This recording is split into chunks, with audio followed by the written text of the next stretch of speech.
try, I'll get it if I want it. Gotta make to myself a promise, I won't quit, keep going till I got it. I won't give up till I'm on top. Yo, no, I ain't the type to give up. If I do something, man, I do it till I get what I want. I turn a business out of nothing into something I love. I got a poker face, but honestly, I'm not one to bluff. I flip a switch, never miss, man, I always stay up. Don't let them see you, bitch, always have a plan to stay tough. This life ahead of you ain't easy, it was built to be rough. But that's what makes a personality, is tragedy, bruh.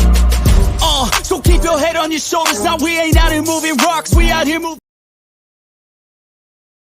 Oh, yo, what is up? And it's me, Keenan. We're back. We're in the building with another episode of the 7200 Second Podcast. I think we're on episode 63, I think.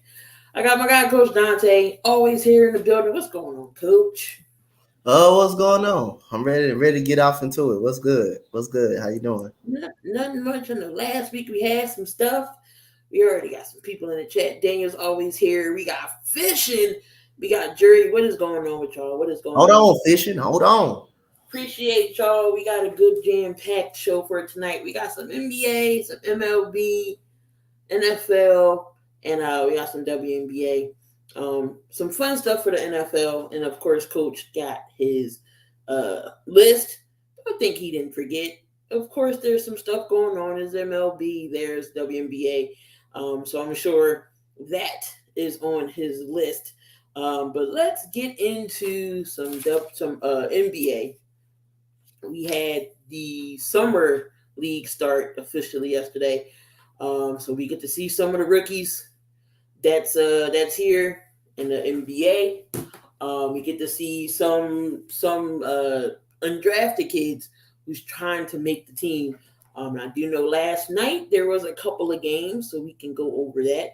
Chet Holmgren made his return because, last year he was completely hurt in the Drew League game, so he didn't play at all. But from what I saw, Chet didn't look bad. He put on some weight. He's 208 pounds now, so Chet did put on some weight, and he didn't look half bad. Dante did that game last night. What did you see out of Chet Holmgren? I saw just a player who's really good, man. Who's really good all around. Don't forget, y'all. He's a rookie this year. He is a rookie. They're gonna list him as a rookie because he was out throughout the entire season last year. So he is. He's not technically a rookie. But he's listed as a rookie. But he can rebound pretty well. It's good that he put on some weight. That way he can compete inside as a big. He can also shoot from the outside. He's also a very good ball handler for us for how big and his size is. Chet Holmgren is going to be fine, and he's going to in OKC is going to have a lot of rim protection with him in the paint. But one thing I saw about him, you can get the ball past Chet Holmgren. If you're athletic, you have an opportunity to finish over him if you're an athletic guard or athletic forward. So, but other than that, he looks pretty solid. Chet Holmgren looks really good out there. What's going on? Appreciate y'all over here on the Facebook. So, as always, we're on the Sports Empire Network as well. So make sure you subscribe to that. Subscribe to the channel if you have not. Coach Dante, myself, channel as well. But last night, again, of course, you got Jalen Williams, you got J-Dub from Santa Clara. Of course, he's going to be there. Ultimate great guard. That was one of your favorite players coming out the draft last year in Santa Clara. And, Jalen Williams definitely is going to get it done. 21 points, 8 of 14 shooting last night. And they did play Keontae George, another rookie. 18 points, 7 of 16. He was 3 of 6 from the 3 as well. And again, Chet Holmgren, he did, hold on, let me pull out the box score here for Chet. He did have, Chet Holmgren had 15 points in the 29 minutes, 6 of 14. He was 0 for 1 from the 3. He did have 9 rebounds, 2 assists, and he had 4 blocks as well. So Chet definitely is going to help out that OKC team. Again, you had the other Jay Williams. You had J-Dub. He had 8 points, but he was 3 or 4 from the field. 13 rebounds. That's what he does. The forward from Arkansas. But on the Jazz side, again, you had Keontae George, 18 points. what's that? Obi Abaji. Oh, yeah, Ochai Abaji. He had 17 points. So that the Jazz team's looking pretty good.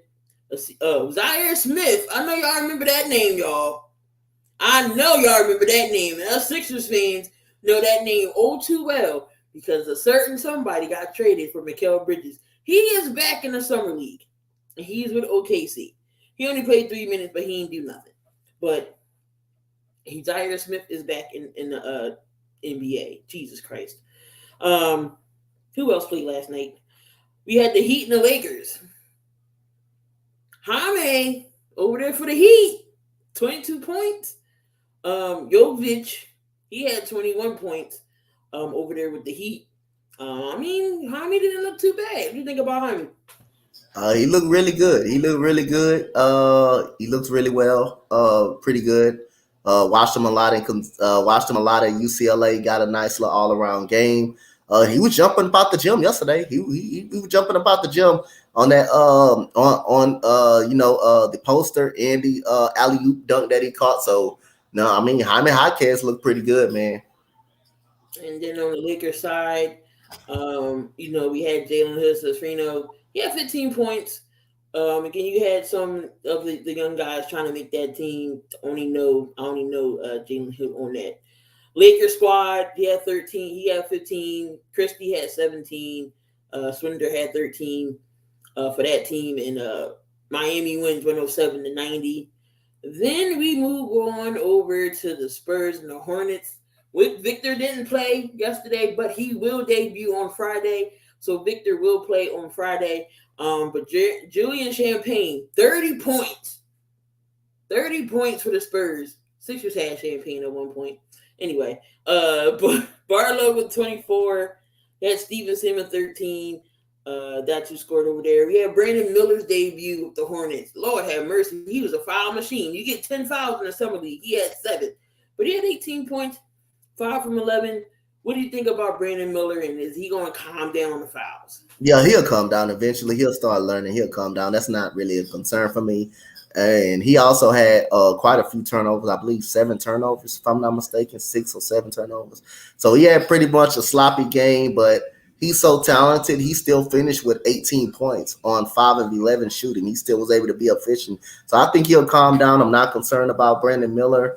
His athleticism is really good. His shot making is really solid. So, I'm not concerned about Brandon Miller at all. I think he will adjust. He will adjust. That fouls are nothing, or turnovers, nothing that can concern me. This is his first game, especially at summer league. But other than that, still able to get 18 points, and get to the free throw line. And I think it's pretty solid. I think he was up pretty okay. He wasn't great. He was okay. Burns said Charlotte fans was not happy yesterday. James Bouknight, 12 points. But Charlotte did end up losing that game 98-77. Julian Champagne went off for the Spurs with the 30 points. We get to my Sixers and the Grizzlies. Sixers end up losing by 2, but the Sixers do have some bright stars over there, especially Trayvon Smith. He had Taquavion. There you go. Jesus Christ. 18 points. He was 6-16 shooting 4 for 10 from the 3. Jaden Springer had 11 points. Springer, of course, surprised me a little bit with his athleticism. He got a block off of a dunk. Who else had scored? Council had 11 points. And Stewart come off the bench with 15 points. Got some promise over there on our side. But then on the Memphis Grizzlies side, y'all already know how I feel about Kenny Lofton Jr. 21 points for Kenny Lofton Jr., 6 of 15 from the field. David Roddy, like Roddy as well, he had 18 points, 5 of 13. He didn't have a real great shooting night, 5 of 13, but he's 4 for 9 from 3 for 18 points. Think about the Sixers in Memphis. Kenny Lofton Jr. Looked really good. Also, David Roddy, who played on the roster for the Memphis Grizzlies, who hit the pretty much the layup that put him up. Ricky Council, looked solid out there and especially Greg Brown with the block and that ridiculous shot that he actually made. So some players out there that looked really good out there.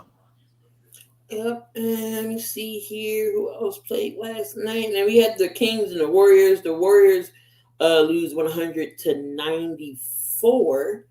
And Quinones for the Warriors had 26. Anybody, any bright spots out there? No. Keegan Murray, 29 points. Oh, no, that's his brother. No, that was him. That's Keegan. Oh, that was Keegan Murray. Okay, because I know his brother played for Portland. That's right. His brother played for Portland. Yeah, Keegan Murray with 29 points. So just some of those guys. And not next week, tomorrow, Summer League continues. We got the Warriors and the Hornets, Grizzlies and the Thunder. Grizzlies and the Thunder should be interesting. You got the Spurs and the Lakers, 76ers and the Jazz, and you got the Heat and the King, and that is tomorrow night. So that is your Summer League preview of tomorrow and a little bit of what we had. I know everybody's eyes is going to be out on Friday for Vic, his debut, and I'm sure Coach is going to try to do that game as well. But let's get on to the NBA here. And as you know, Dame Lillard did request a trade. I feel like it's a whole big soap opera with Damian Lillard, Young and the Restless, Days of Our Lives, whatever soap opera you want to call it. This is what's going on. Got Dame requested a trade because they get Scoot Henderson, and then to get Jeremy Grant, they signed him to a max deal, which I think that was overpayment, but it's neither here or there. You still got Diva Dame. You still got Simons over there. But now's reports is coming out that Portland's not happy with Miami's packages. They don't want Tyler Hero. So the question is, Dante, will Dame eventually get traded? Yes, I mean he put the pressure on the front office. He would get traded. It's just for whoever offered the best package. I mean, they're not happy with Tyler Hero. There's always room to trade him somewhere else. They don't gotta trade him to his destination. They don't gotta trade him to his right where he wants to go. They got leverage of what they want, who they want to trade him to. They just gotta wait on the best offer. I mean, they are rightfully so. If they want to ask, for Maxey, it's up to Sixers. It's up to the Sixers if they want to give him to him. But hey, other than that, we would never know. I mean, you can say who got the best packages out there, but it's a certain player, that Brooklyn is gonna want up out of those guys, and rightfully so. Dame is that type of player that you can get a asset like like a Maxey or Cameron Johnson or something like that. But again, at the end of the day, they got the leverage. They can trade them who they want to trade them. I just threw Cam Johnson in there just for it, So if they can put any asset. If they want to ask for any asset that's intriguing to them, that's going to help them mortgage their future, they got the right to ask for it. Right. I just feel like, he's like, oh, I want to go to Miami. I understand you want to go there, but at the end of the day, it's up to the organization who they get the best package right for their team, in return for you, Dame. So if he doesn't go to Miami, do you think he'll sit out? I don't think he'll sit out. I think he will be. I think he will be traded. I think he'll be traded before the season. I don't think he will sit out. I don't think I will see another Le'Veon Bell for anybody to sit out the whole season. I don't think that will happen. I think he will be traded before the season start. I think he would. I did hear that Brooklyn is willing to trade Ben Simmons. God help whoever gets Ben Simmons. That's all I'm saying. Miami doesn't have the players that equal Dame's salary. That makes sense. They are trying to find a third person for Tyler Hero. Tyler Hero is going around saying that he's getting traded. I did see that Bobo did get waived from Orlando. I mean, Bobo really didn't do much. But anyway, I don't know where Dame's going to go. I just don't know. It's like, do you send him where he wants to go, or do you be in charge? Are you in charge of the front office to get the right deal, the right package for Damian Lillard to send him where? Not say wherever, but send him somewhere. Do you want to take a risk on getting a disgruntled player at the same time? I will send him wherever makes the best offer. Whatever makes the best offer. Again, he doesn't have a no trade clause. He doesn't have a no trade clause like Bradley Beal. Bradley Beal had a no trade clause, so he picked Phoenix Suns. He picked the Phoenix Suns out, and they had to trade him now. They just had to find the best deal But other than that, if I was Damian Lillard, I would have said, hey, trade me to any contender, any playoff contender team, not just one.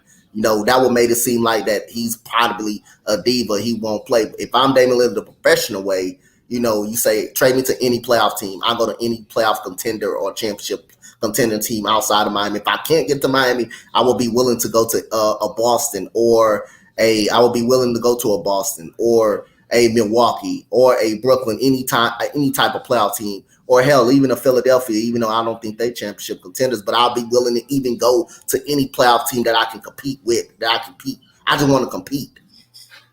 Right. He should have, in my opinion, requested the trade sooner. They did go to the Western Conference Finals, and after that, never been there since. Is it the front office fault that they didn't put no talent around him, or just nobody wants to go to Portland?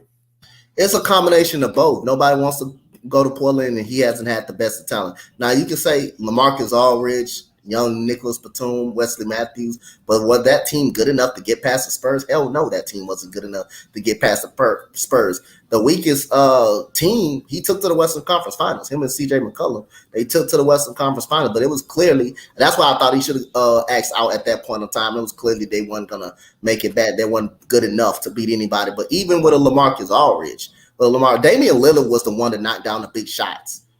But even Portland, even when LaMarcus Aldridge was even on the damn team, he was the one that was taking the money shots, that was knocking down game winners. So at the end of the day, it's a combination of people not wanting to come to Portland, and of him not getting necessary players around him. You could Nurkic always stayed hurt. Damian Lillard, yes, he stayed hurt, but when Damian Lillard's on the court, is Nurkic on the court all the time? No, he is not. He's not on the court all the time. So other than that, it was a combination of both front office and not putting in injuries as well played a lot of part, but it was a combination of kind of both.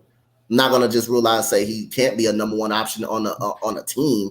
He just never had a chance. He's been the shot that he knocked down against OKC, that showed you he can win a game. He can win a game. The shot against my Houston Rockets when we first got to Dwight Howard, that shows you he has it. It's just after LaMarcus Aldridge left, what did they put around him? They haven't put anything. They haven't really put even the series that he lost early, he still stepped up and played well. He was able to step up and play well. It's just the rosters wasn't never good enough outside of LaMarcus Aldridge and a young Wesley Matthews, a young Nicholas Batum. The roster wasn't good enough to beat the Spurs. They weren't going to be good enough to beat the Spurs. And the weakest team that he had, they went to the Western Conference Finals and got swept. I agree. So it was about time Dame said he wanted to trade. Just I feel like he's doing it too late, and we'll never. I guess we'll know later on when the deal is definitely going to get done. Another person isn't going to get traded, and that's James Harden of the Philadelphia 76ers.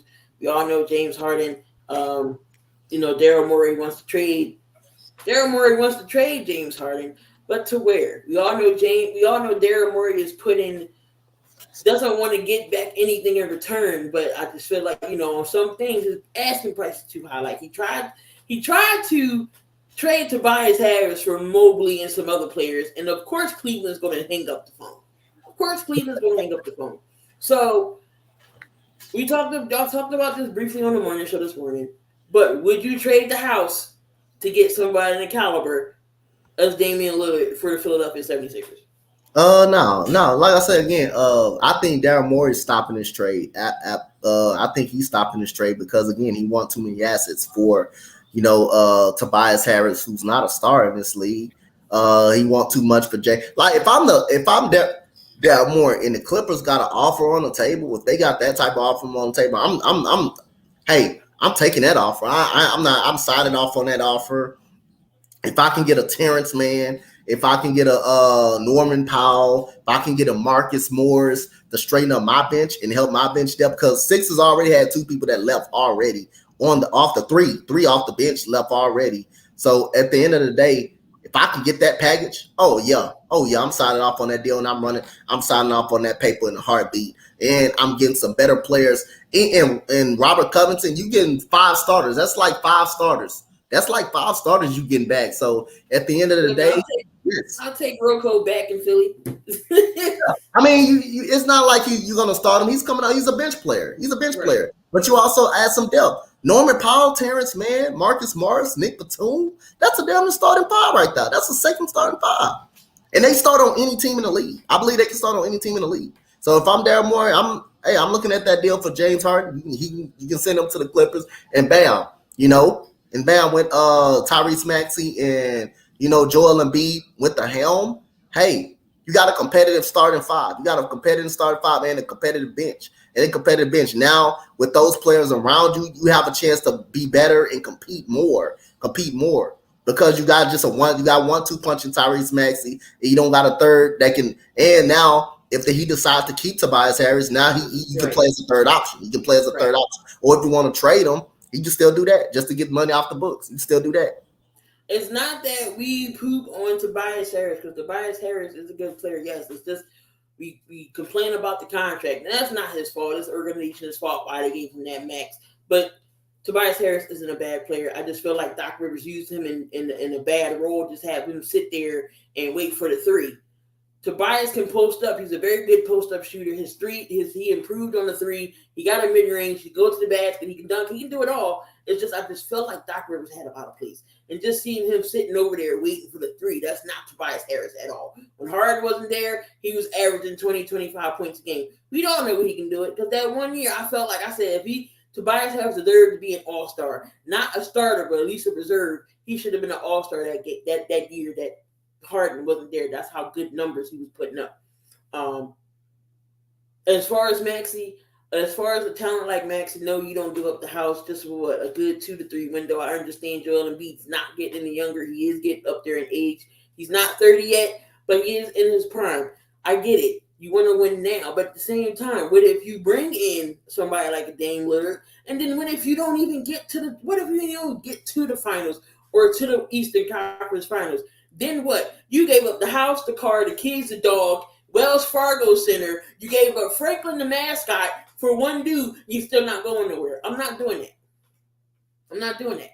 So then now, all of a sudden, you don't have no assets, no draft picks, because you traded this one guy. What are you going to do now later on down the line? You're going to be in the same boat you was in before everything else. So you can't give up a generation of talent like Maxey. So I would see what we got. Harden got to go. Best situation is for him at the Clippers. I know the Clippers need a point guard. They got Russell Westbrook. Wrong Russ, but we're going to talk about Russell Wilson now. But at the end of the day, I feel like the Clippers is the best. You got those role players that know their role and can do their job, similar like Miami did last year. They didn't have a bunch of stars. You had Jimmy Butler, you had Bam. Tyler Hero was hurt. They had role players that knew their role on the starting team and put points on the board. And I need this to stop happening. I need y'all to stop ruling out Miami. Like every time we bring up the Bostons and Milwaukee, Miami can compete. They've been in the NBA Finals 2 out of the 4 years. Miami team ain't scared of anybody. Now they did lose depth. They did lose Matt Scruse and Gabe Vincent. They did lose both of them. But and then you can question if they do get Dame, they lose even more depth. But at the same time, Miami is the team. Until further notice, you can argue you got to go through Miami because they've been in there. Yes, Boston are more talented. Yes, Milwaukee more talented. But Miami has been now 2 out of the 4 years. They have been now 2 out of the 4 years. So we gotta stop sleeping up on them and acting like they didn't even make the finals. They made the finals 2 out of the 4 years, so they still a threat in the Eastern Conference. No, definitely, I agree. You still got Boston. You still got Milwaukee. You still again Miami. You still got those New York now. They didn't add another shooter in DiVincenzo. Josh Harden's back. You still got to worry about other teams in the Eastern Conference. And Miami, regardless what happens, Miami's still going to be there at the end of the day. Because you know why? They still got a guy on their team named Jimmy Buckets.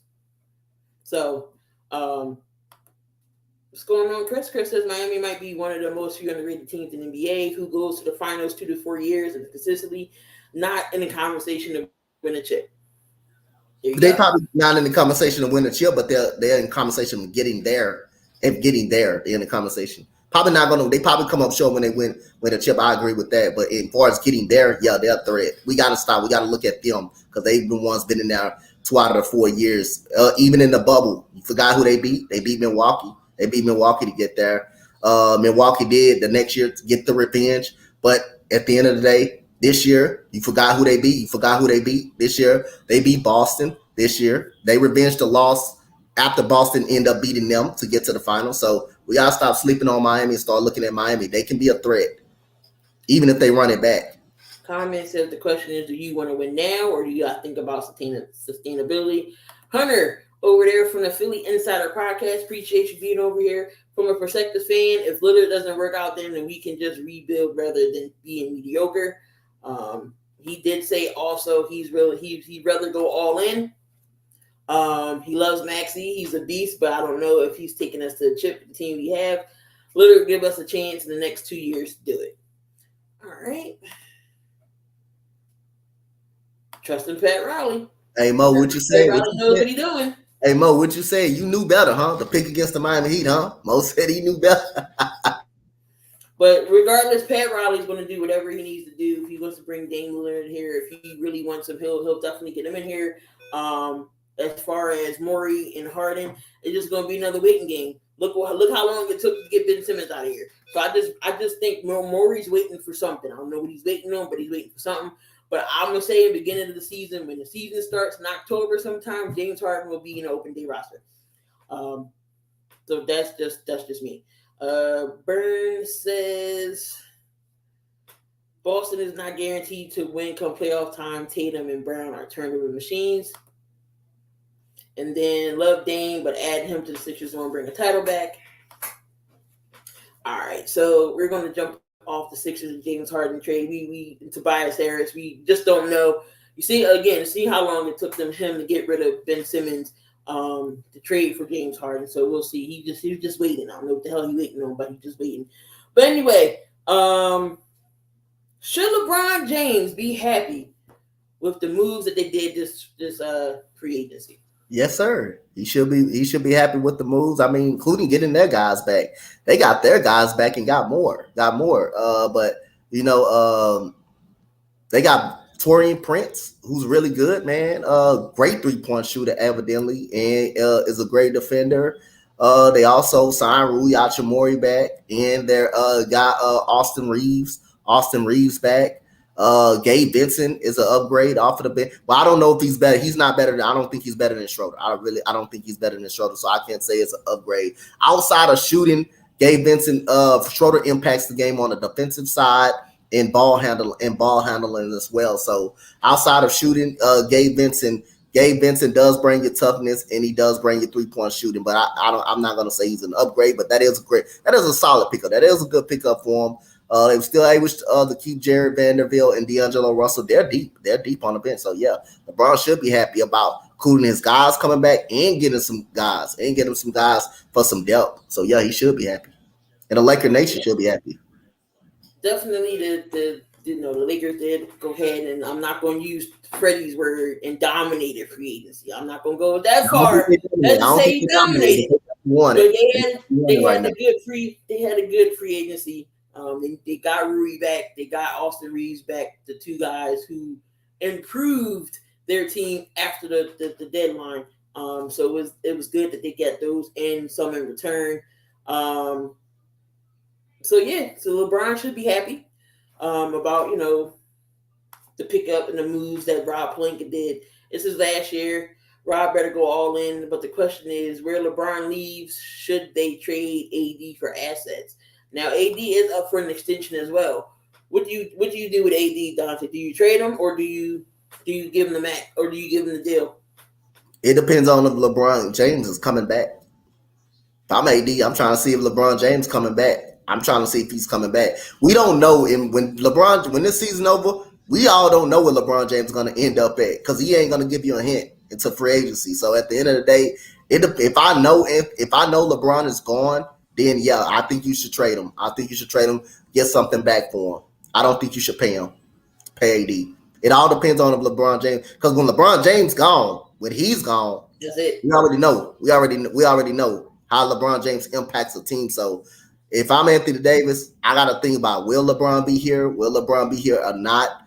Will LeBron be here or not? If I'm the Lakers, I got to start thinking about that. I got to start thinking about that as well. LeBron possibly could be gone to play with Bronny James, his son, and AD. Now he's left out with being the guy. LeBron should leave ASAP. Like, So let me see. So Anthony Edwards, he's getting his bag, 5-year rookie deal. I believe he deserves all that money in Minnesota. Again, I don't know about no show and French fry, but Anthony Edwards deserves that money because he's the franchise of that team. Yes or no? yeah, that ain't even a question. That ain't even a question. I shouldn't even have to answer that. Everybody know how I feel about Anthony Edwards. If he finds a way to shoot 36% from the 3-point line, he'll be unstoppable. He'll just be unstoppable. And yes, he deserved every penny of that money that Minnesota got. He should be robbing the organization for what he did for them in the playoffs. He was the only one to get him a game that didn't want to go home. He got him a game. He got him back to Denver. And yes, Anthony Edwards deserved every penny of that money. And I'm not going to talk about Mr. No-Show. His name is not called Anthony Towns. It is Mr. No-Show. You got Mr. No-Show. Whenever you hear Dante says Mr. No-Show, that is Karl Anthony Towns. Whenever you hear him say anything about Finding Nemo, that's Chase Claypool. So just give y'all Coach Dante's nicknames for these players. Finding Nemo, he's talking about Chase Claypool. And the first time he said that, it was on 7,200 seconds, and I died. That was hilarious. I'm like, who is Finding Nemo? You right. Finding Nemo. All right, but Torrey Craig signs 2-year deal with the Bulls. Malik Beasley, he gets a 1-year deal to the Bucks. Also, Robin Lopez is going to the Bucks as well, team up with his brother. Mason Plumlee, he's going to the Clippers. Shoot, look. If I'm Daryl Morey, I'm saying, look, here's Harden. Give me Plumlee. Give me such and such. Give me him, and him. Some draft picks. Exactly. I never liked Rudy Gobert. French fry. Only good thing about him, she's slightly likes him more. Nope. It's Ben Simmons. Then it's Gobert. So that's my 1 and 2 hate of everybody. Also, the NBA is testing the flopping rule in the summer league. So yes, teams and players will be penalized for flopping. So the NBA will test out a proposed in-game penalty for flopping during the summer league. A flop, which is determined by the referees at the game, will be penalized by awarding the opposing 1 free throw in possession of the ball. The player who commits the flop will be assessed an unsportsmanlike technical foul, which won't count towards personal fouls or lead to an ejection. Officials won't be required to stop live play to call a flopping violation. Now, do you think this will work, Dante? Yes or no? Yes, I think it'll work to some degree. I think it'll work to some degree. I think they need to cut down on the flopping because it's a lot of people flop a lot. Especially it'd be the stars of the league be flopping. So yes, I think it will stop them at some degree. I mean, Joel has his tendencies of flopping, but he's so damn big, he just falls. He falls so dang on much. We know what the bottom of his shoes look like every game.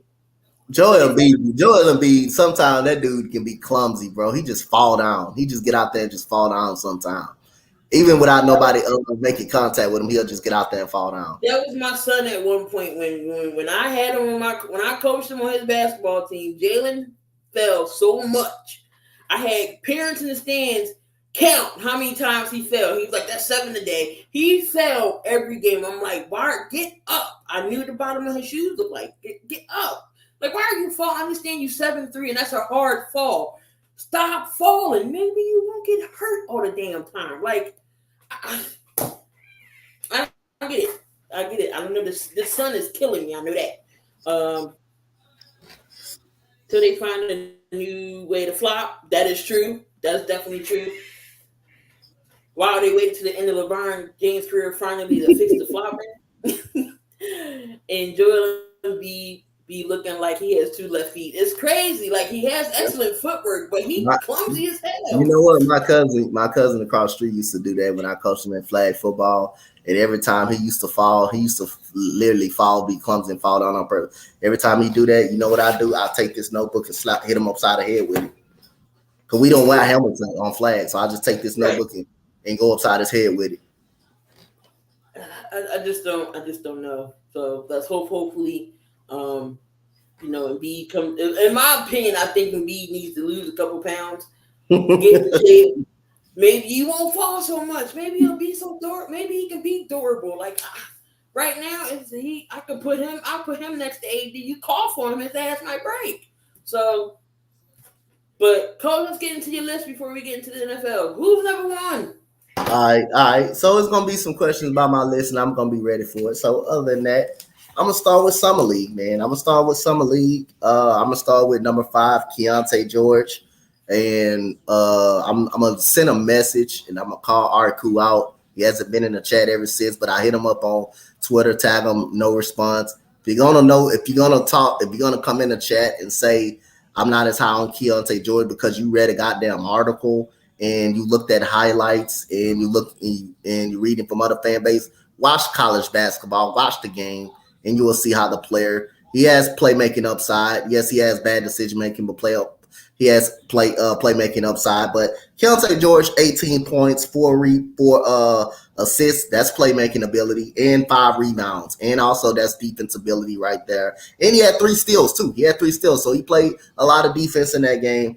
Number 4 is Jaime Jaquez. Jaime Jaquez made the list.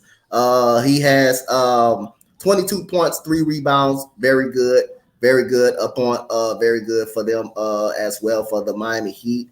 And we got number 3. We got Smith. Smith had 27 points. 27. He had 27 points, 8 rebounds last night. Very good game for him. And we got number 2. We go to the WNBA. We got Courtney Williams had 28 points against the Indiana Fever, 8 assists and 5 rebounds. Number 1, this has been a tough week for Key in the building. Had to suffer. I'm surprised she didn't have the hoodie on her head. The Phillies lost the series. Hot for a hoodie now. Wait till the wintertime. It's too hot for a hoodie. Hey, the Phillies lost the series to the Nationals that this weekend. The Sixers going through. They don't know if they want to trade James Harden to keep him. Sparks on and the Sparks stunk it up so bad. The Sparks stinking it up so bad. Ryan Howard, 43 points. 43 points, 4 rebounds. 2 rebounds and 4 assists. That is the coaches. Hilda's 3 points from the Atlanta Dream. The Sparks are on the outside looking in. If the playoffs started right now, we wouldn't be in it. Oh yeah. Number 3 was Alyssa Smith. With 27 and 8. Alyssa Smith. The Sparks having some issues, Durian. I don't know what it is. The only team y'all can really beat is us. The Wings. That's the only team that really can beat. Burns saying I feel. She had a tough week, Burn. She had a tough week this weekend. Yeah, I did. The Phillies lose the series to the Nationals. Like, we can't beat the Nationals. We beat the Nationals 19-4, but then we lose the next game. Like, I just don't. I just don't understand it. I don't get it. At least y'all ain't the. This is very true. At least we ain't the Mercury. I will take that. The way y'all play, they probably beat y'all. The way y'all play. Don't push that on me, Dante. Don't push that on me. But no, we're gonna talk about WNBA and talk about this Mercury team. Lord Jesus, have mercy on my soul. But let's get into some NFL a little bit. Will Najee Harris maintain the workhorse with the Steelers? We all know Najee Harris, running back from Alabama. He was hurt a little bit last year. Mm-hmm. We all know how Pittsburgh was. They started to come along towards the end of the season, 8-8. Mike Tomlin's never had a losing season. Y'all heard me, right? Mike Tomlin never had a losing season. And the way Pittsburgh, you don't see it's not a head coaching carousel in Pittsburgh. You had how many coaches they had, Don? Said you had Bill Cowher. They had three in 30 years. They had 3 head coaches in 30 years of franchise. You had Cowher, you had Tomlin, and I forget who the other one was. You had Tomlin, you had Knowles. You had Knowles. Right. Yeah. So that's it. Knowing Kenny Pickett, the second year, he's getting his rookie mistakes out. You still got George Pickens, who's a very underrated receiver. You still got Keontae Johnson on the other side. So what do you think about this Pittsburgh team? And will Najee Harris be the key for this running game? Yeah, he always the key. He's going to be the focal point of that offense. That offense starts with Najee Harris. If the Steelers are going to win football games, they got to. It starts with the running game, and it starts with Najee Harris.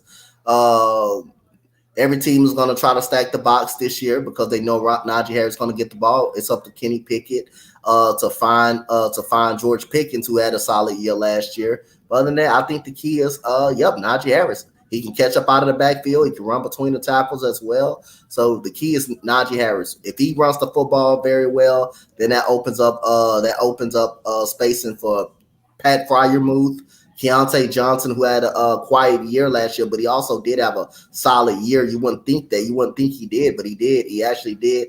And George Pickens, emerging as one of a stud wide receiver. So yeah, but it starts with Najee Harris in the backfield. Finally, the sun went down. Let's not come back up. Like that sun glare is hard. I had no curtain in here because the damn cat likes to take it down. So I ain't got no curtain. But anyway, but no, I think Najee Harris definitely will be totally solid. Hopefully he doesn't get injured this year. But I'm looking for him to have a bounce out year this year. Burns says, don't forget Jalen. Oh yeah, Jalen Warren is a solid backup. Warren was good when Harris was out. So the Raiders, the Vegas Raiders, did they make the right decision on Jimmy G replacing Derek Carr? I can only answer that when the season started. Actually, if they make the right decision, you will say no, they didn't make the right decision because Devontae Adams came there to actually play with who? Derek Carr. I just didn't believe Josh McDaniels wanted Derek Carr as the quarterback no more. But other than that, if you're gonna want Derek Carr out, at least get somebody better. At least get an upgrade over Derek Carr, or someone that you think could be an upgrade over Derek Carr. If you're gonna force him out, if you're not want to play him, and you're gonna go with Jimmy Garoppolo, who's coming in with a foot injury, who would have been very good and who would have been ready in OTAs. Other than that, but now they got to deal with Jimmy Garoppolo not being healthy and not being able to stay on the football field. And now your backup quarterback is Aiden O'Connell, the rookie from Purdue. So they got problems. Most definitely. Do you think they should have maybe traded up and maybe got one of these stud quarterbacks? Or do you think they wanted to go with Jimmy G? Because there was one point in time Jimmy G failed his physical. And after that foot surgery, if he didn't pass, that whole deal would have been null and void, and the Raiders would have been in a sticky situation. So you think it was a good move for them not to move up to get a rookie, one of those, C.J. Stroud or Bryce Young, or are they good with getting a game manager?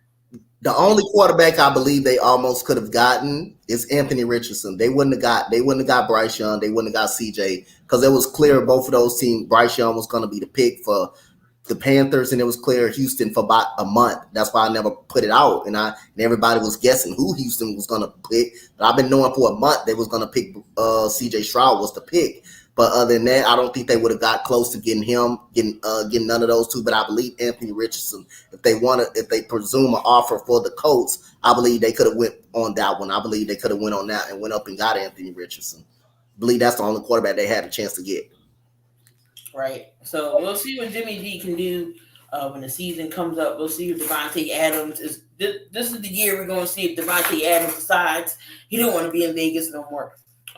Speaking of a former Raiders tight end, Foster Monroe is cancer free. So shout out to Foster Monroe for being his cancer is in remission, and he's down there with the Saints with Derek Carr, who he has some connections with. So he's going to do some things down there in the Saints. So, but shout out to Foster Monroe for being cancer free. Russell Wilson. Dante, is Russell Wilson a Hall of Famer? Is Russell Wilson a Hall of Famer? Probably not first ballot. After his career is over, I believe he will be a Hall of Famer. I believe he'll be a second ballot Hall of Famer. So I'm going to say yes.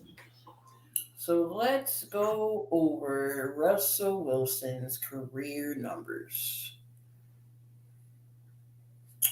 All right. So right now in his career, 40,583 yards. He has 308 touchdowns with 98 interceptions. We're over a rating of 100.2. I mean, over his career, 1, 2, 3, 4, 5, 6, 7, 8, 9, 10, 11. He's going into his 12th season in the NFL, second year with Denver. And he's already thrown 40,000 yards, 308 touchdowns to 98 interceptions. I mean, that's a damn good touchdown interceptions. And he has a championship. And he's a Super Bowl champion. Countless. Did he get MVP? I don't think he ever got MVP of the league.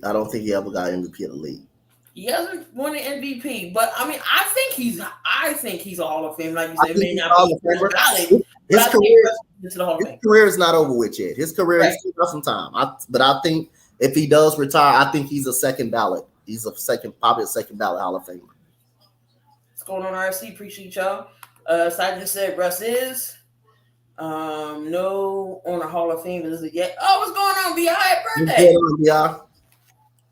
Happy birthday. Shout out to the 4th of July birthdays. I think he needs one more Super Bowl.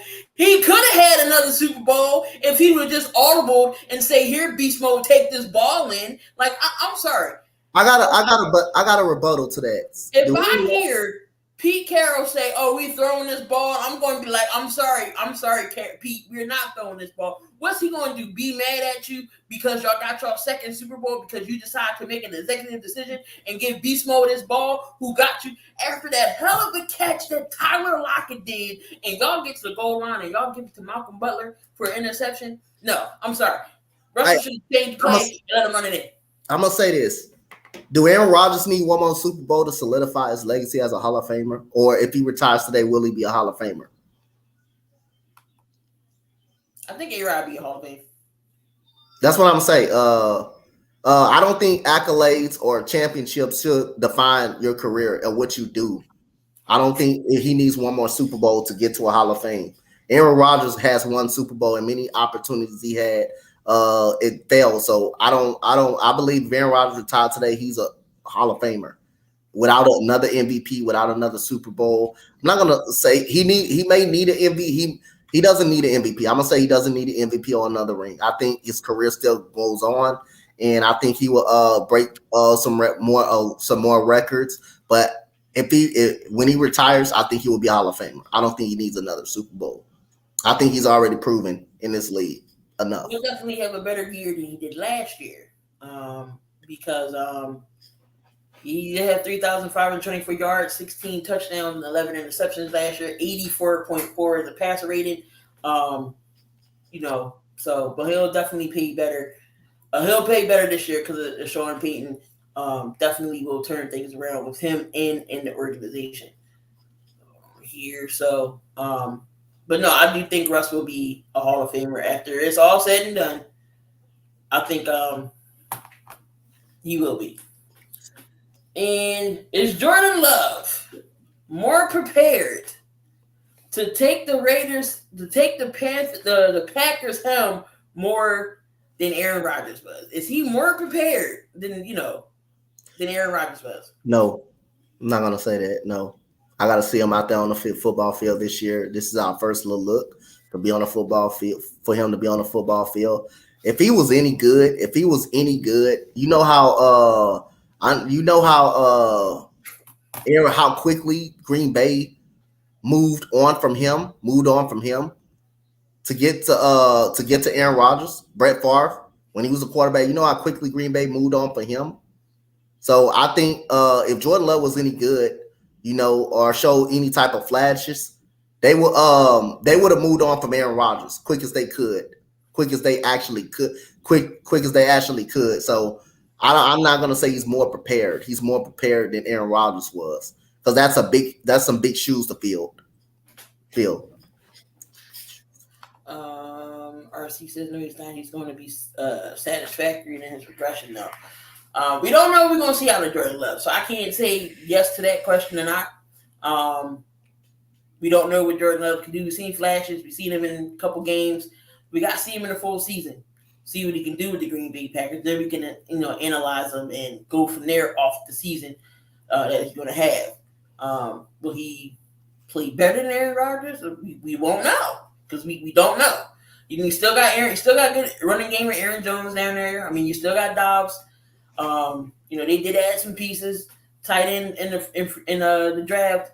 So we'll see what Green Bay can do. Their defense isn't that bad. Still got one of the greatest corners over there in Jair Alexander. So we don't know what the Packers are going to be offensively. Defensively, I think they'll be fine.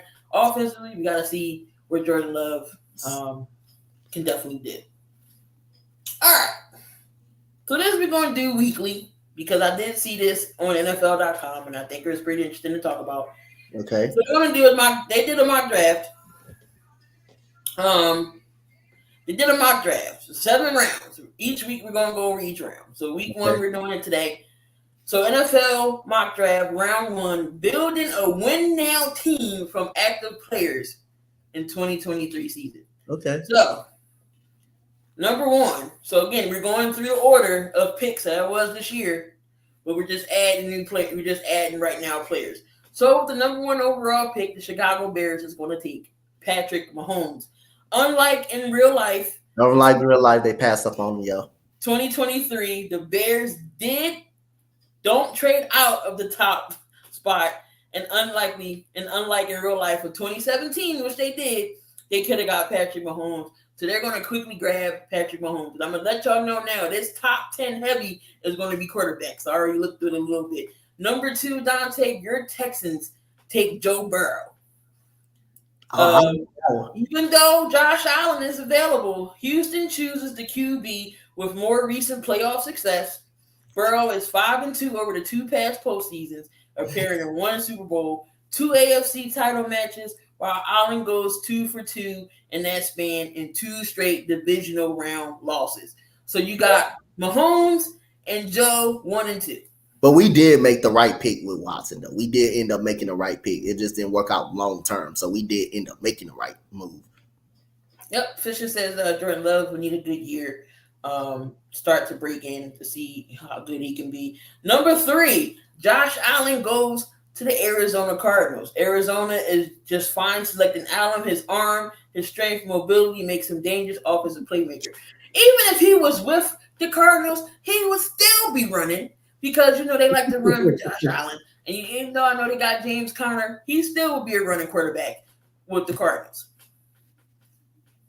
So you got the Colts taking Jalen Hurts at number 4.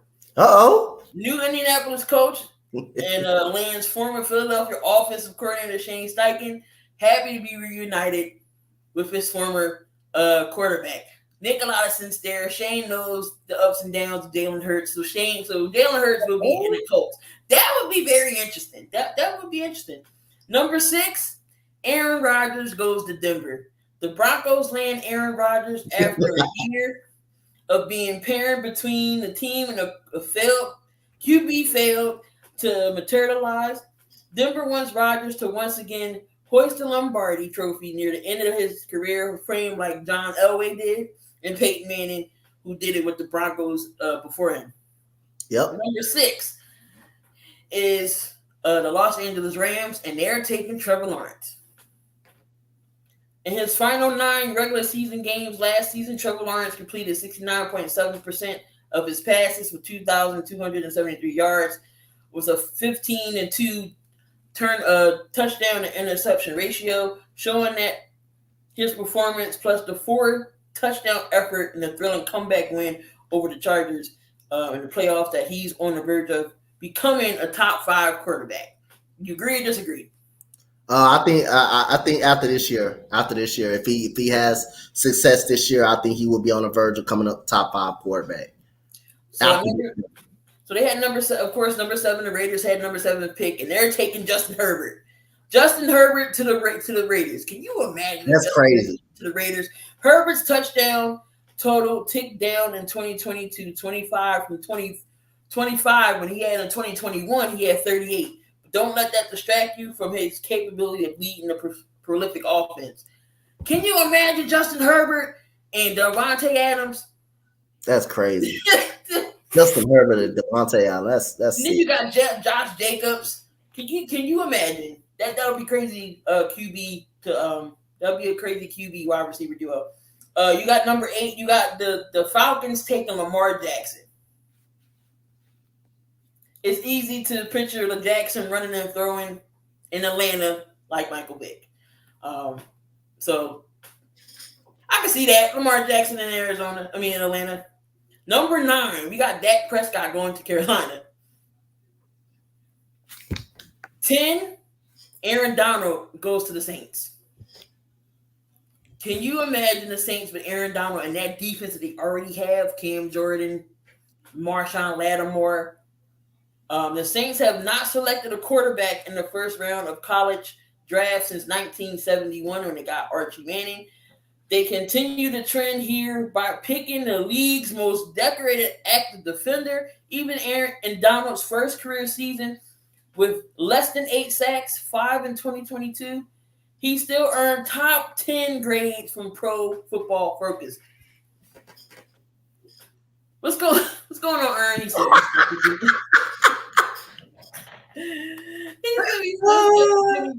so number 11, Justin Fields to Tennessee Titans.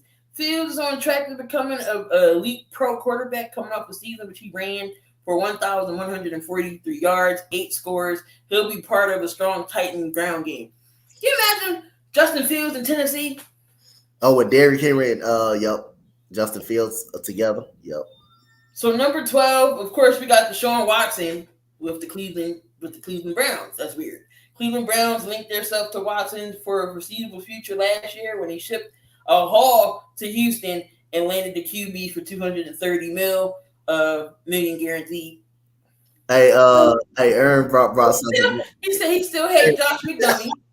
Hey, Aaron, you know what? I ain't gonna never forget when you was the only one not on board with Josh McDaniels, and everybody just ripped you in the shreds at that today all time. And you turned out to be right. Zuri said she likes the Justin Fields to Tennessee. No, that would be something scary. That would be something nasty right there. The Jets at 13 take Tyreek Hill. Hill becomes the first non-quarterback on offense to come off the board, thanks largely to his speed, which noticeably greater than that of any of the league's all other offensive playmakers. Can you imagine the Jets with Tyreek Hill? He said, damn, they still doing it? Here we go to number 14 with New England. New England takes Nick Bosa. The patch lead to another re-signing defensive player of the year, which boosts his excellent strength on the edge and a powerful rush. Now, we all know the Patriots aren't known really for their offense, but they always usually have great defenses. So them wanting to pick up Nick Bosa, I wouldn't see that's not being a bad idea. Number 15 to Green Bay, Micah Parsons to Green Bay. Green Bay always beats Dallas, so but that might change this year. Who knows? Michael Parsons is the 6th most sacks, 26.5 of any player in the first 2 seasons in NFL history. He also logged in 149 tackles, 6 forced fumbles. Though he's been used as a hybrid linebacker role in Dallas in real life, Green Bay drafts Parsons to play off the edge on full-time basis. So Parsons is not going to be the hybrid this year. He's going to stick. He's going to move up to defensive end. Okay. So Washington Commanders take Myles Garrett. it would be good. It would be hard for the Commanders to pass up on Garrett, who has notched 5 consecutive seasons of double-digit sacks leading into 2023.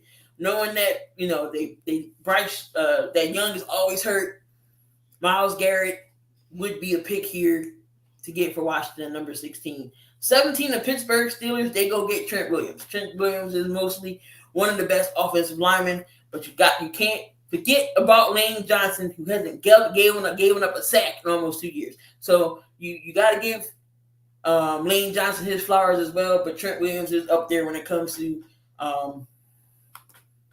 offensive linemen. Number 18, the Lions take Justin Jefferson at number 18. 2022's NFL Player of the Year, who led the league in catches of 128, 1,809 receiving yards while starting in Minneapolis. Last season makes his new home in Detroit. Can you imagine if Justin Jefferson is in Detroit? Just think about it. You got Amar St. Brown. You got Jared Goff would have no excuses. Oh, ain't that the same Justin Jefferson the Eagles passed up on? Yeah, freaking Jay. Man,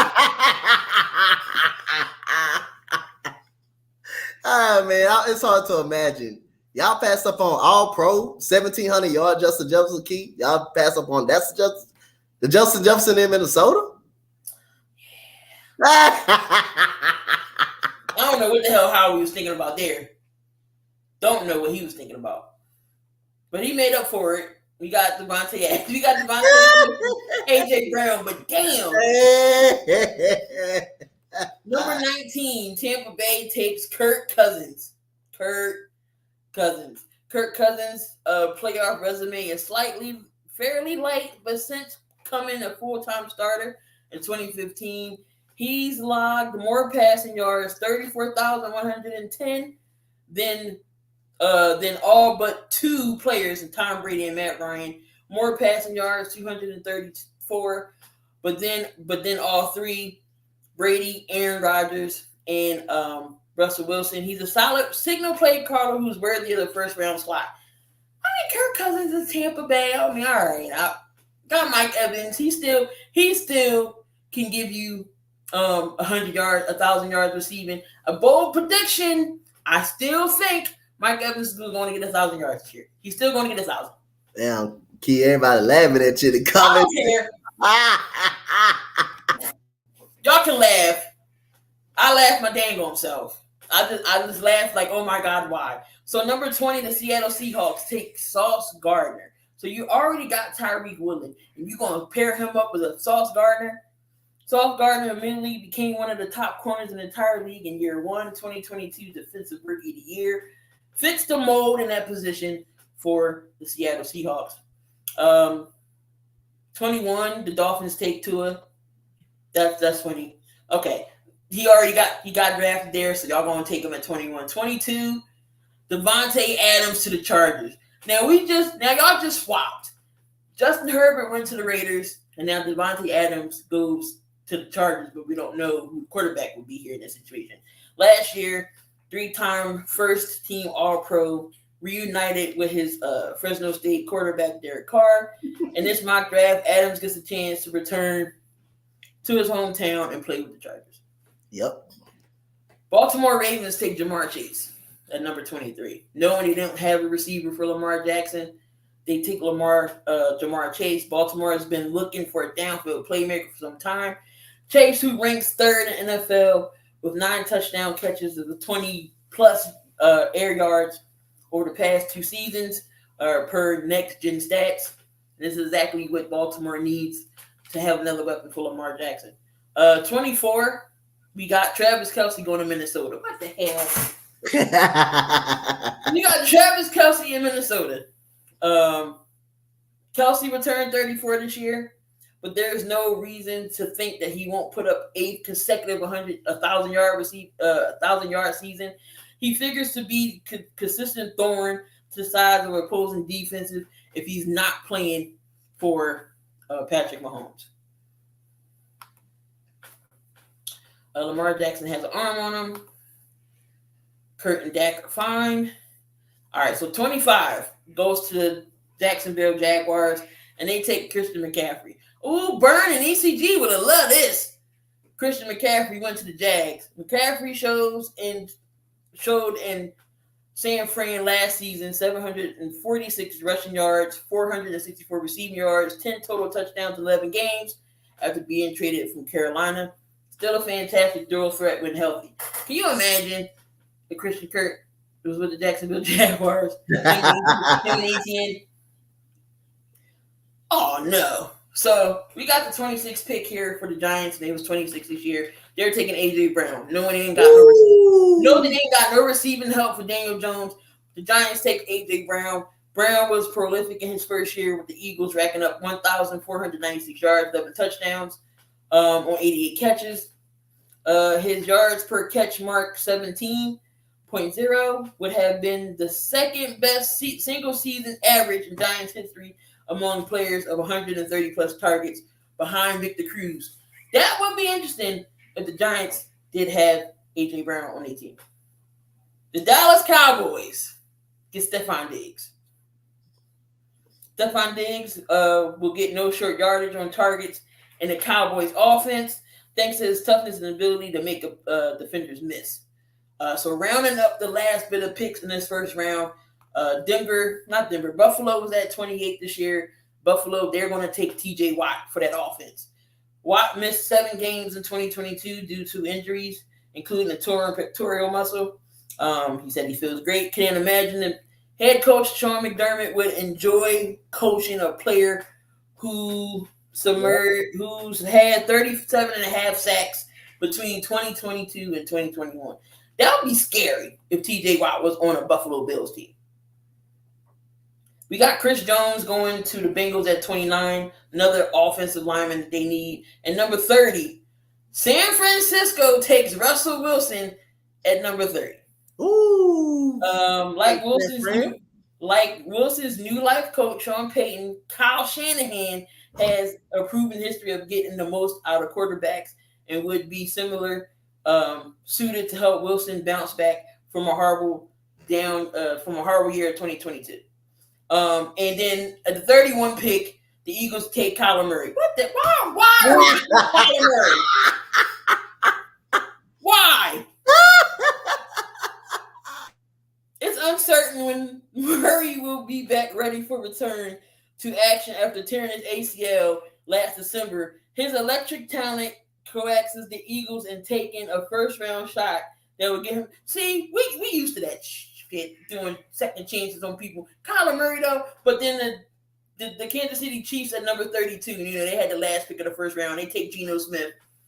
Geno Smith, head coach Andy Reid banks on a mobility and arm of 32-year-old Smith, who was named Comeback Player of the Year after reemerging a capable starter in Seattle last season, pushes Kansas City onto the Super Bowl run. That would be a crazy first round if this actually happened. Next week, we're going to do round 2, see what happens there again. All the way up to 7. But that's a crazy first round. What pick, was you surprised with that you can see actually happen if it actually happened? Patrick Mahomes pick. They actually had a chance. They actually pick them. They actually had a chance to actually pick them. They passed up on them. So, they actually had a fair opportunity to pick them. That could have happened. All right. So, I thought that was something fun we can play around with. So, that was the first round. Again, next week, tune on back in. We'll do round 2. Remember, 7 rounds. And this is the realistic order of when there no trades, no nothing, nothing traded. So, next week, we'll do second round. See what gets down. Now, moving into some MLB news. The Braves, man, they are hot as fire right now. Acuna, 20 home runs, 40 stolen bases, and 50 RBIs. Who can stop the Braves right now, Dante? Nobody. As of right now, they're the hottest team in MLB baseball. You just got to give them credit, man. Matt Olson, Ryan, Sean Murphy has been good. Spencer Snyder has been good as well. They've been just good all around, man. So they got one of the complete lineups in the MLB. Alves, been really playing well as well, man. That whole lineup is deadly, man. So I don't believe nobody can stop them in the NL, man. I just believe they the best team in the NL, and they damn sure the best team in their division. So they're 57-27 right now. And Florida is 8.5 games from first. Phillies in third. Mets just shambled. I don't know what happened to the Nets. And then Washington, they're in last place. But no, Atlanta has been playing damn good baseball. They're on a 9-game winning streak right now. 9-game winning streak. Yeah, I don't know who can stop them right now. Mike Trout, he is out with a wrist injury. He broke his hand. He can never stay healthy. I mean, he got this far. It was July. I thought he was going to be pretty good, but he's going to be out with a broken hand. Judge is starting to hit off the tee, but he's still unable to run. So still some time for Aaron Judge. Gregor, what's going on? The Mariners, they took 2 or 3 from, okay. Guardians, Naylor, he's out with a wrist injury. He's day to day. Lopez comes back for the Twins. But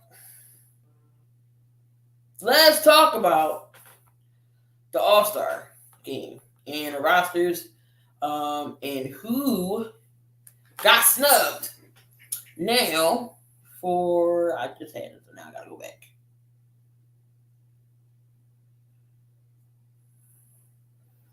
All right.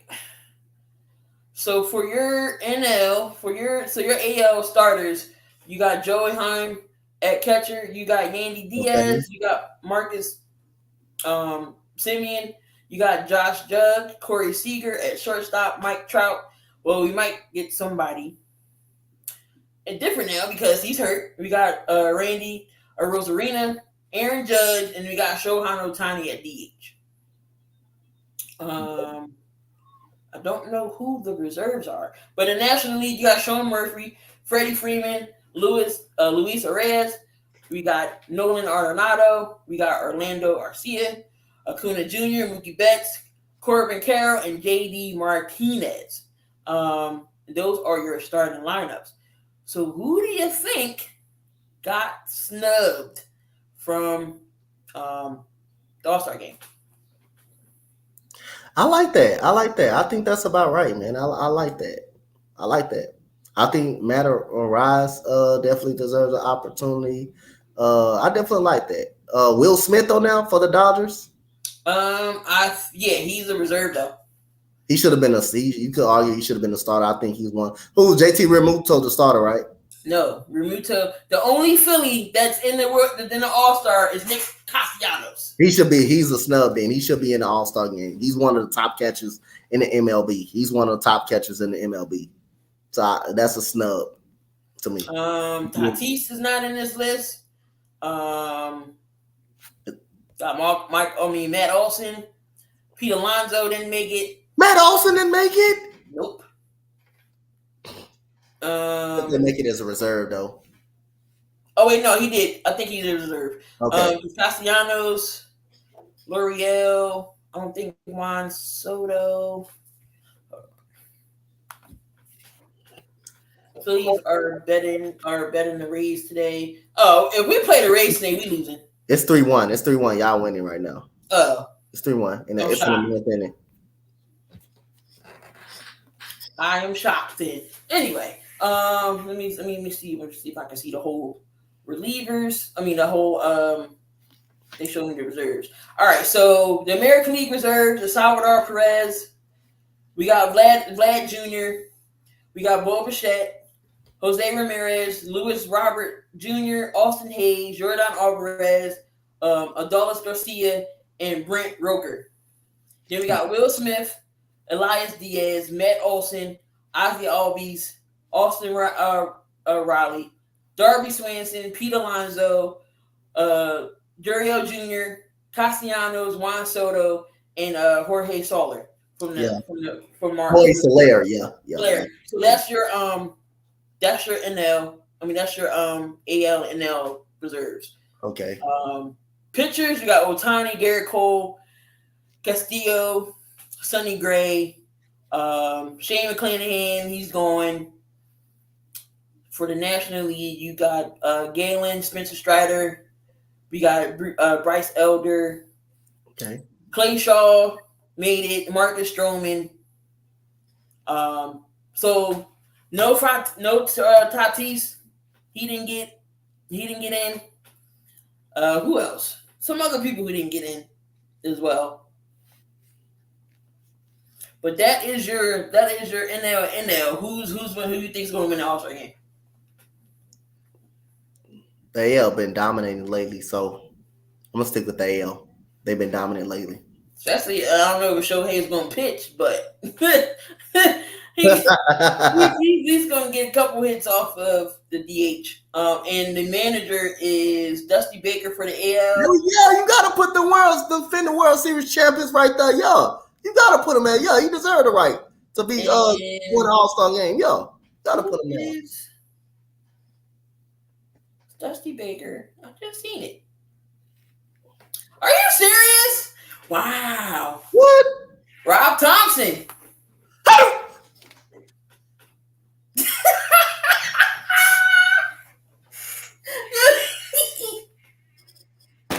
talking about the man that lost the World Series?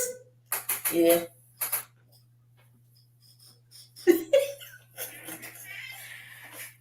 He will be your NL manager.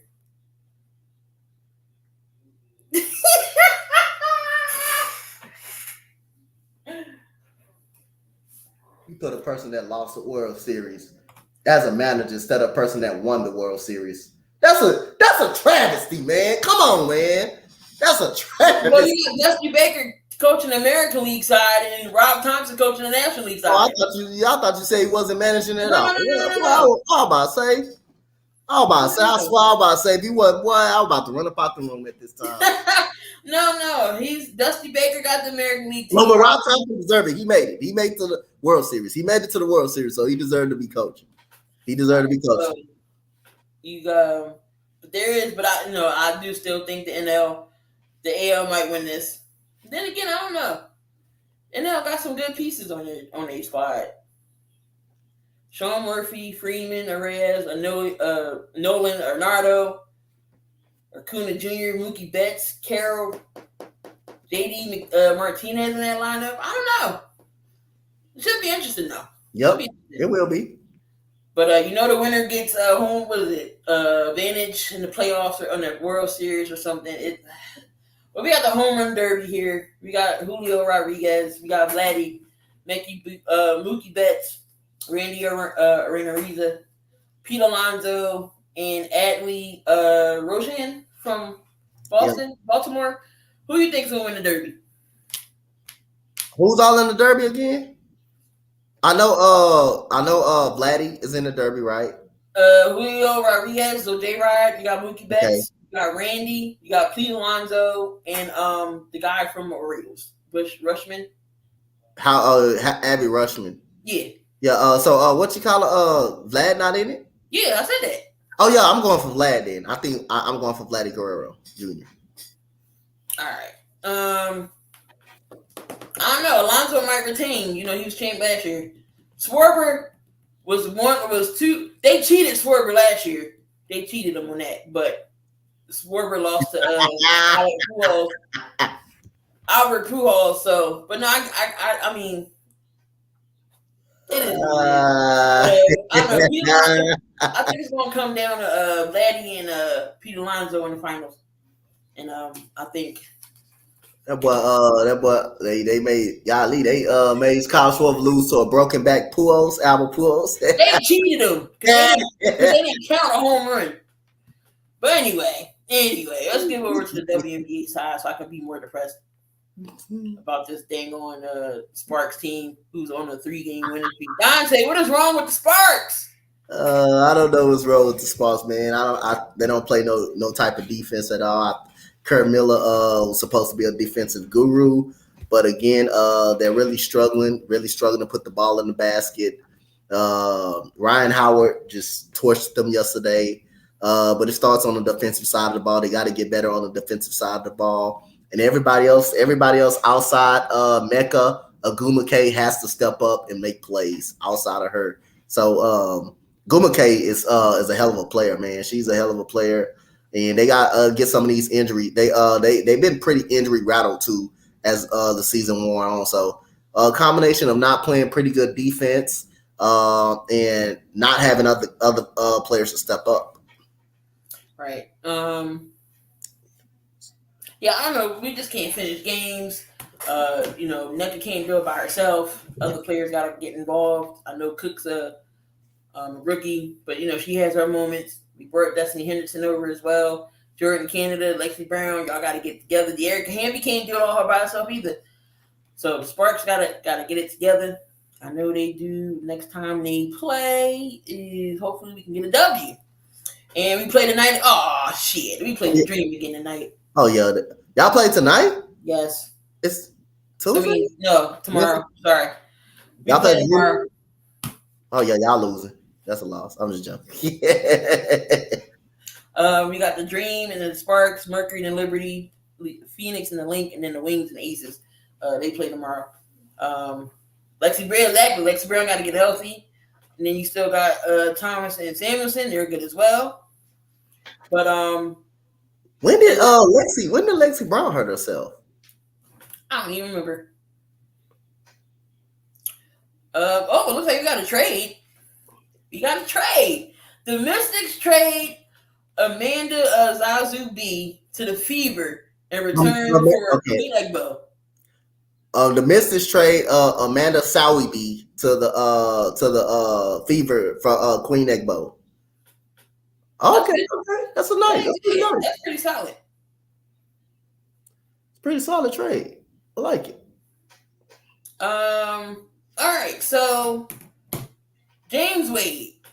We all know James Wade was the general manager and the head coach of the Chicago Sky, but he leaves mid-season, say, F this shit, I'm out, to go to the Toronto Raptors to become an assistant coach over there. Now, everybody's giving James Wade slack. Do you think he should have waited out till the season was over and then go, or was it the right decision of him to just go now? I mean, hey, anytime you can go get some more money, hey, you go get it. I mean, but like it kind of is like, I don't know how I feel about this. Kind of sucks you do it during the season though. It kind of sucks you do it during the season while the team is actually struggling at that. But hey, man, I'm not gonna be mad at him from going up and getting a better opportunity coaching the men's side of things, and jumping in right away and being an assistant coach. Hey, yeah, I'm all for it. I mean, I feel like you still would have been there if you would have stayed with the Chicago Sky and said, you know what, guys, I'm leaving after the season, because by the time the NBA starts, WNBA is way over, I believe. So, I mean, you could have stayed, or say, hey, I'm going to stay with you maybe until maybe the last month or so, then I'm leaving. Like, I feel like he could have did things better. And I get, congratulations to him moving on to bigger and better things in the NBA level, being an assistant coach over there in Toronto. But I feel like you just leave these girls hanging. Yeah. Like you left them hanging. Courtney Williams has been on fire. Courtney Williams has been on a monster. 3 games, he's had over 20 plus points. The last game, she made your coach's list with 28 points. Talk about Courtney Williams and how she's evolved on this Sky team. I like Courtney Williams.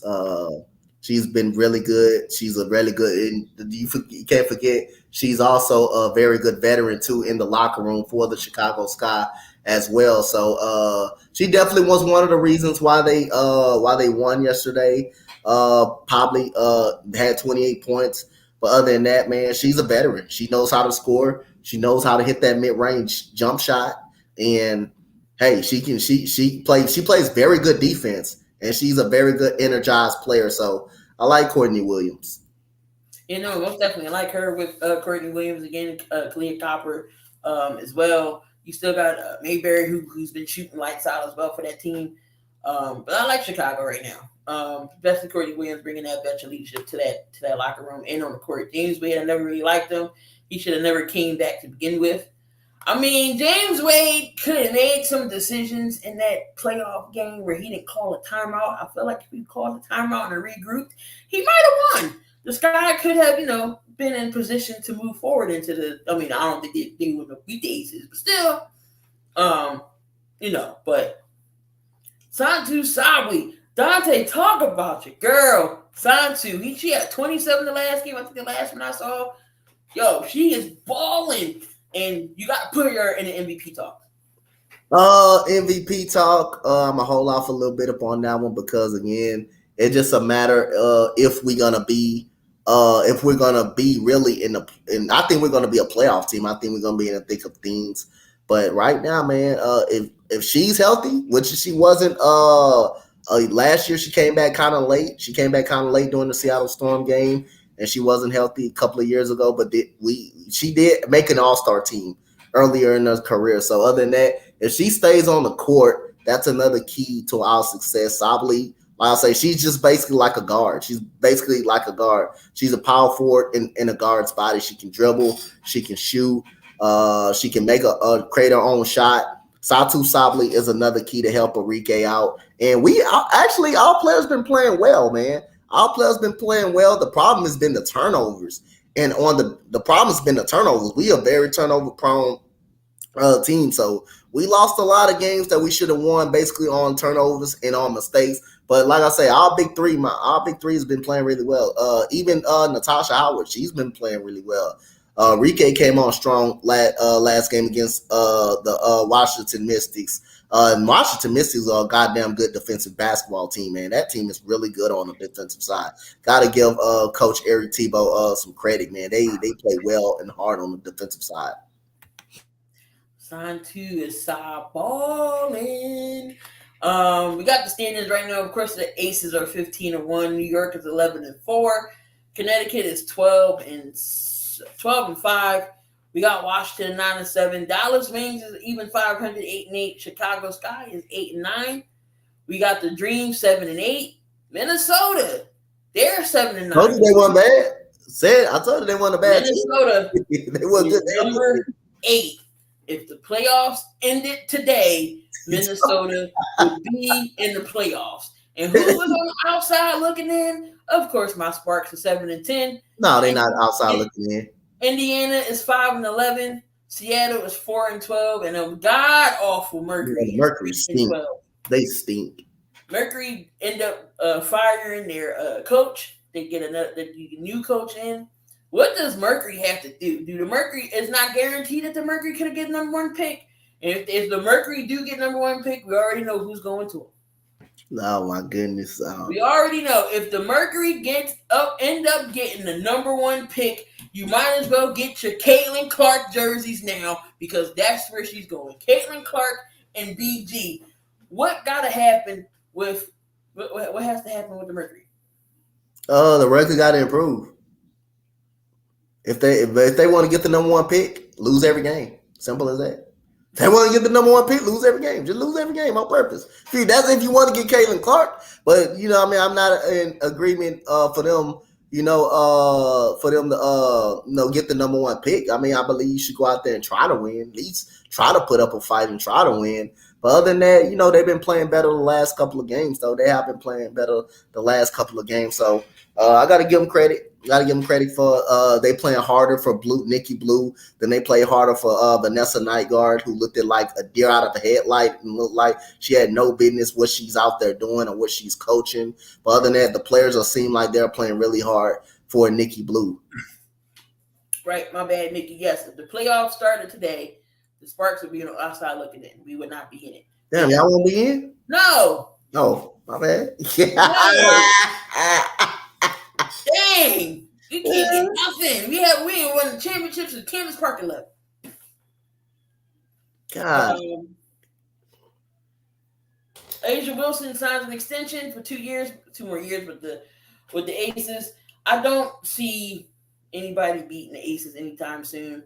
Playoff time could be different. We don't know what could happen in the playoffs because it's all 0-0 in the playoffs. Caitlin Clark is not going there. I don't like the Phoenix culture at this point. It don't matter.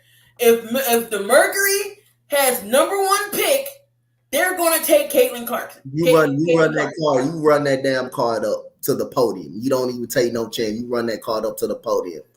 Unless she comes out and say, I'm not going to Phoenix. I'm not going to Phoenix. You run that card up to the opponent. Or you know what? You got the choice. You pick her any goddamn way. That's how you do it. You pick her anyway. You pick her anyway. That's how you do it. I bet you players are going to run to Phoenix because she's there. I'm going to tell you a story. Charles Barkley tried not to go to Philadelphia. He tried not to go to Philadelphia. That man used to eat all day long, especially pizza. He loved the pizza. You know what Philadelphia did? They say they picked him anyway. And look how he turned out to be. They picked him anyway. You pick her anyway. Wow, really? She has another year eligibility because it's her last year. She got a 5th year? That's going to be interesting. But again, it's not guaranteed that the Mercury is going to get number 1 pick. We all know how this lottery is. Look at Detroit. They was the worst team in the NBA. They got number 5 this year in the NBA. So it's not guaranteed. And for Indiana on paper are better than 5 and 11. I still think they need to run that offense through Aaliyah Boston. What happens when she gets over 20 points? 9 times out of 10, Indiana's going to win. So I don't know why they're not running that offense through Aaliyah Boston. And with Kelsey Mitchell, don't do what she can do. But they at least got to win 5 more games for me to be sold. Because if you still win 5 games in this they're going to get past another 5-31 team. They're going to get past the 5-win mark. It's obvious they're going to do that. But again, running the offense through Aaliyah Boston, rightfully so, they could. But we already know Kelsey Mitchell and Alyssa Smith, they need the ball. So, they ain't trying to heal all that, but she still can get 15 points per game. She still can get up points. They're gonna go inside. They're gonna go inside to it. But at the end of the day, hey, you got Kelsey Mitchell who can drop 15 to 18 points, and Alyssa Smith, who's a baller. Yeah. Might as well call her Caitlin while we on with them because they're sure she's number 1. Yeah, so I mean, it is her last season here in Iowa. I don't know if she has another year of eligibility only because of the whole COVID. They did give extra players another year. So I don't know. Does she take it or does she come out now? No, come out. No, you come out. You don't. That's no. You come out. You come out. You don't go back. Ain't no point of staying in Iowa. No point of staying now. No, you come out. You come out. Just like what you call it came. But Alexis Morris. I believe if she would have stayed, she would have stayed in college. She would have got drafted. She would have got drafted higher if she would have stayed in college because Alexis Morris did have that eligibility that 1 more year. So then Leah Boston. Yep. That's true. Leah Boston too good. Leah Boston too good. Yep. They can't draft Brink or Deja Kelly or Haley Van Lith, but come on.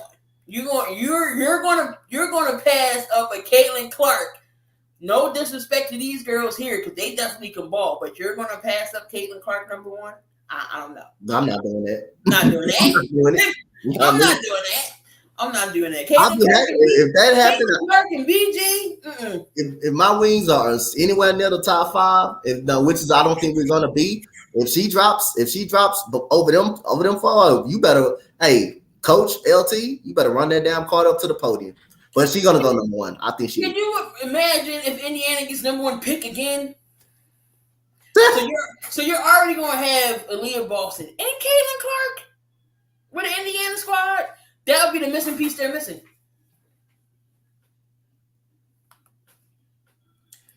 Cool. But that's if she take that though. I think that's if she take that 1 more year eligibility. I don't think she should. I think she should come out. Get into the All Star game for the WNBA, and then we're going to call it a day.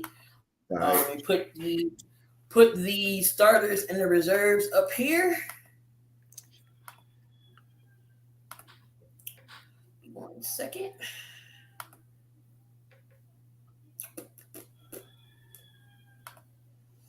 All right.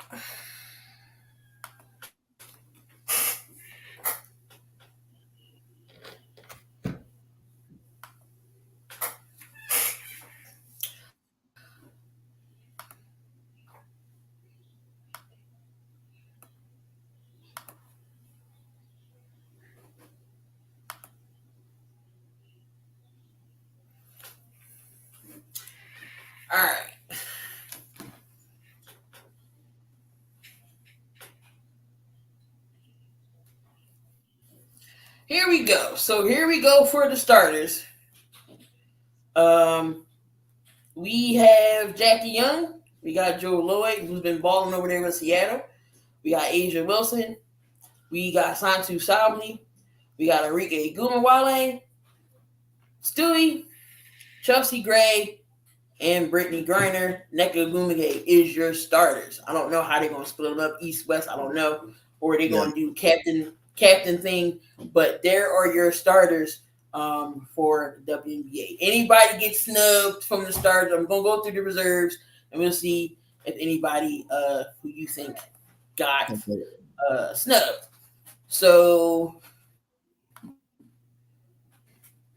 the reserves.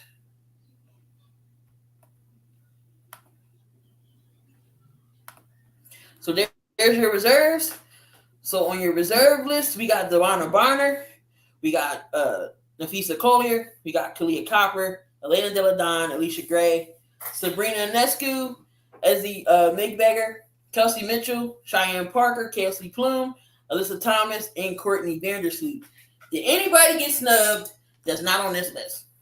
Is Ryan Howard on the list? She is not. She didn't get. Nope.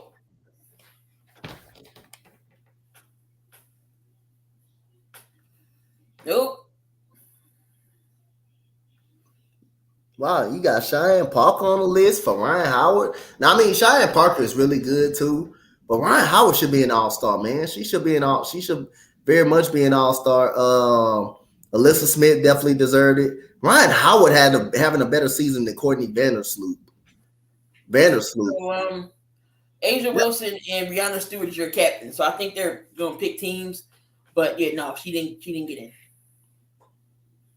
That's how they see it. That ain't how I see it. Ryan Howard should be an all-star. LaVissa Collier, right? I like her. She's a bucket. LaVissa Collier is a walking bucket. Kelsey Mitchell, not upset with that. But I think Ryan Howard should have got in over Courtney Vandersloot. Alicia Gray, who's having a good season. But man, how can Ryan Howard not be in over Parker or Courtney Vandersloot? They should at least have 3 Atlanta Dream in there. That's crazy. That is really something crazy. That's the biggest snub out of all of them. Right.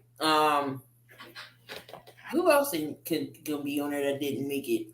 Courtney. I mean, you can make a play for Courtney Williams.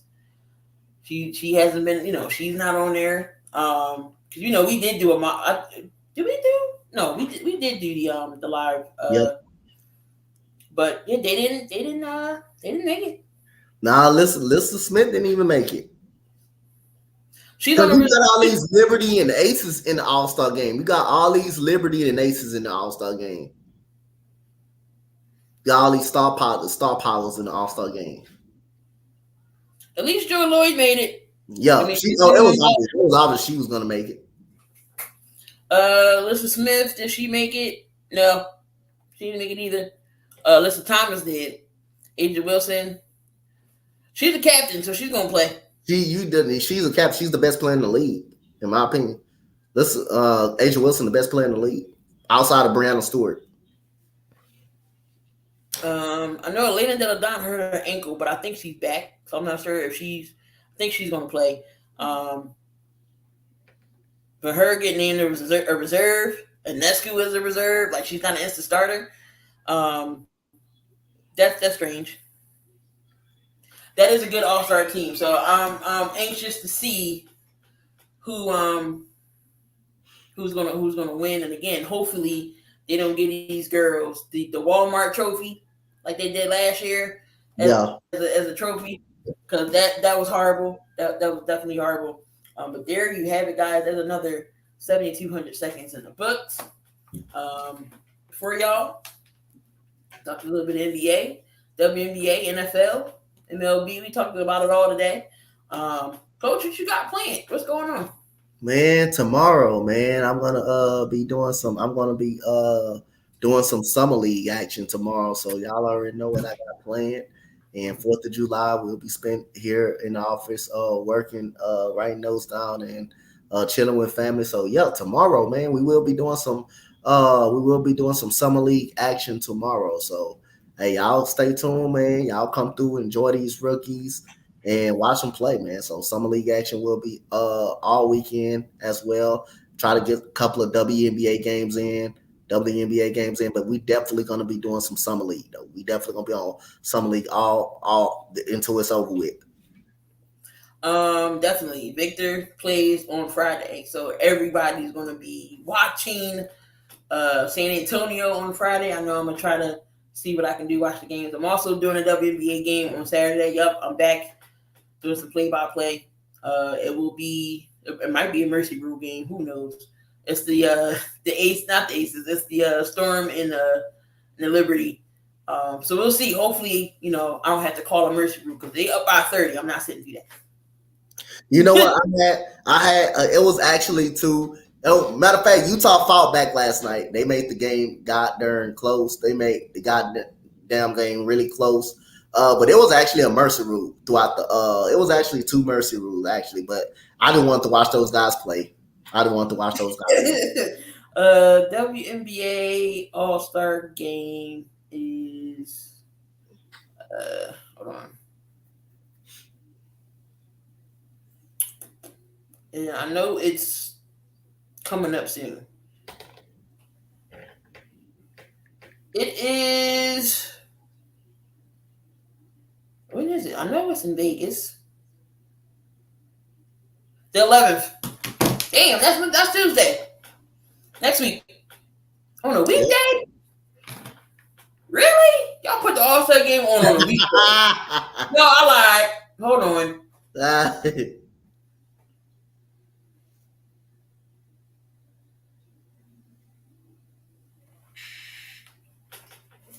The 15th. I was about to say, y'all can't have that on no weekday. So July 15th, so that's next Saturday, is the All-Star game. I'm sure they're going to have same thing, three-point contest and everything else. They just don't do the dunk contest. I'm sure they do something else, skills or something.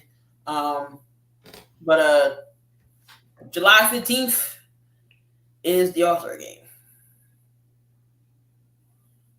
What's their All-Star weekend? Yeah. So there you have it, guys. Another one in the books. Appreciate y'all for being in the chat. Again, y'all are the fuel that makes us go. Thank you for interacting. Again, y'all have any questions, feel free to hit us up inboxes. We'll definitely answer them on the show as always. Make sure you follow us on Spotify for the audio side of things on Spotify. Follow us there again, Realness Sports Empire Network. Follow us over there as well. Also great content as well. Coach Dante and myself. More summer league to watch out for until the NBA starts. I'm ready for NFL. Training camps for the NFL will be starting this month. I will be we will be bringing in some of the content and stuff from the training camps, as well as the Eagles and Dante's Texans. We're going to break those down on our individual channels as well. So again, make sure y'all come on back. This is 7200 Second Podcast. Myself and Coach Dante. Appreciate y'all. We see y'all next week. Same time, same place, same channel. Have the rest of a good 4th of July. If you're drinking, don't drive. Don't do nothing dumb. But if you are, do something safe. We be out.